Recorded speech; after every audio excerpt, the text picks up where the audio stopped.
Bonjour chers amis, nous sommes très heureux de vous retrouver aujourd'hui pour l'étude et la lecture de notre Haftara hebdomadaire. Et donc nous sommes cette semaine sur, je dirais, la fameuse Parashat Yitro. Parashat Yitro qui est bien entendu une parashat de prédilection pour tous nos amis tunisiens. Mais Baruch Hashem, c'est une parasha également importante pour tout le clan d'Israël, comme toutes les parachiotes d'ailleurs. Cette parasha, effectivement, a la spécificité de faire en sorte que dans cette paracha, nous allons trouver Aseret Adiberot, c'est-à-dire un des deux passages dans la Torah avec Parashat Vaïtranan, dans lequel il y a la lecture des 10 commandements. Donc effectivement, ça lui donne peut-être encore un petit peu plus d'importance. Et puis surtout, on voit ici le nom de Yitro, à qui Akadosh Baruch Hu, on voit qu'on a donné le nom d'une paracha, finalement, à donc, ce monsieur qui s'appelait Yitro, le beau-père de Moshe Rabbeinu, qui était un goy, bien entendu, et ce goy qui s'est converti un petit peu plus tard, eh bien on verra quel mérite il a pu avoir, c'est pas le sujet d'aujourd'hui, pour qu'il y ait une paracha qui ait son nom. En tout état de cause, la Haftara de Yitro qui est associée à cette paracha nous vient directement du prophète qui s'appelle Isaïe. Nous sommes au 6e chapitre de Isaïe, et donc bien entendu il y a toujours une petite corrélation, entre la Torah et entre la Haftara. On nous dit ici que la lecture de la Torah elle nous parle effectivement de Aseret Adiberot, de la lecture des 10 commandements, et on nous explique également dans cette fameuse paracha quelle est finalement la véritable vocation du clan d'Israël.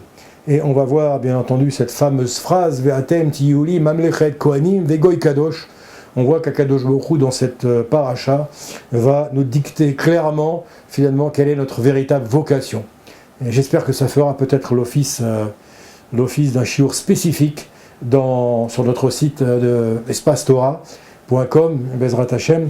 En tout cas, on va voir que l'Haftara également va être un petit peu sur la même tonalité, puisque dans cette Haftara du prophète Isaïe va nous informer de l'avertissement d'Akadosh Baruch Hu par l'intermédiaire du prophète, de nous rappeler finalement notre mission et de ne pas faillir à cette mission.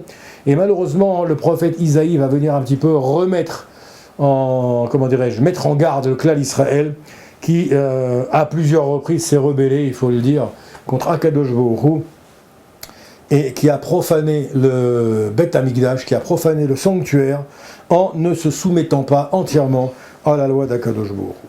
Et malheureusement, ils avaient oublié petit à petit, ils avaient oublié quelles étaient leurs obligations, et malheureusement, il va falloir qu'Akadosh Baruch Hu les rappelle à l'ordre, et leur rappelle finalement quel est l'idéal du clan d'Israël, quelle est la vocation du clan d'Israël. Et on va voir que tout ça va se passer par l'intermédiaire du prophète Isaïe. La Haftara de cette semaine se situe à la mort du roi Uziyahu, et on va voir un petit peu cette prophétie. On va assister à la prophétie du roi Uziyahu qui va, à travers finalement ce roi HaKodesh qu'il a pu avoir, eh bien, rappeler à l'ordre à la fois le clan d'Israël et finir sur une note positive en rappelant malgré tout que nous sommes voués à un grand destin et que nous sommes voués à un grand avenir si, Bezrat Hashem, eh bien, nous respectons la loi, nous respectons la Torah et nous faisons finalement la mission pour laquelle nous sommes venus dans ce monde. Donc je commence comme à l'habitude par la lecture d'abord des 2 bénédictions d'usage, et ensuite nous lirons la Haftara de Yitro qui va s'arrêter un petit peu avant nos frères Ashkenazim.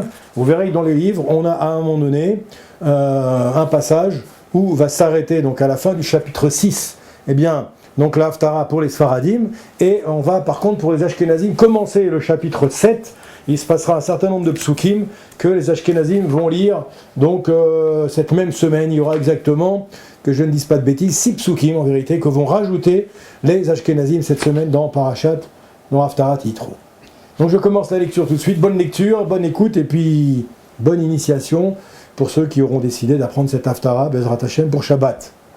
Baruch ata Adonai Eloheinu melech haolam asher bachar בנביאים טובים ורצה בדבריהם הנאמרים באמת. ברוך אתה אדוני הבוחר בתורה ובמשה עבדו ובישראל עמו ובנביאי האמת והצדק. בשנת מות המלך עוזיהו וירא את אדוני יושב על כיסא רם ונישא ושולב מלאים את האיכר. שרפים עומדים ממעל, לו 6 כנפיים, 6 כנפיים לאחד, בשתיים יכסה פניו ובשתיים יכסה רגליו ובשתיים יעופף. וקרא זה אל זה ואמר קדוש קדוש קדוש אדוני צבאות מלוא כל הארץ כבודו. וינועו אמות הסיפים מכל הקורא והבית ימלא עשן. ואומר אוי לי כי נדמתי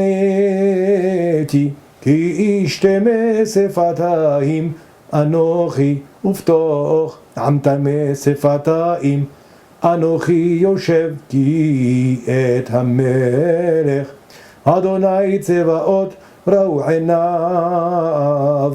ויער אליי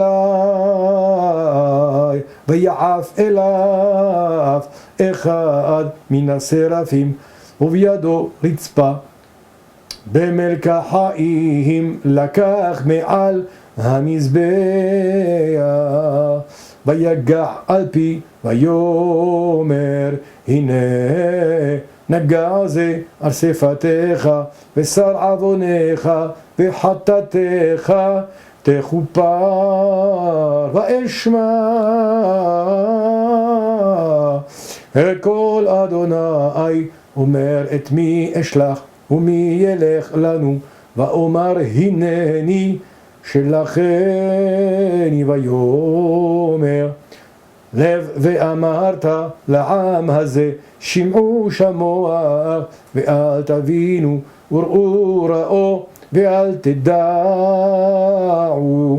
השמן לב העם הזה ואוזניו אכבד ועיניו השפן יראה בעיניו ובאוזניו ישמע ולבבו יבין. ושוב ורפא לו ואומר עד מתי אדוני. ויאמר עד אשר הימשעו ערים מעין יושב ובתים מעין אדם והאדמה תישאה שממה.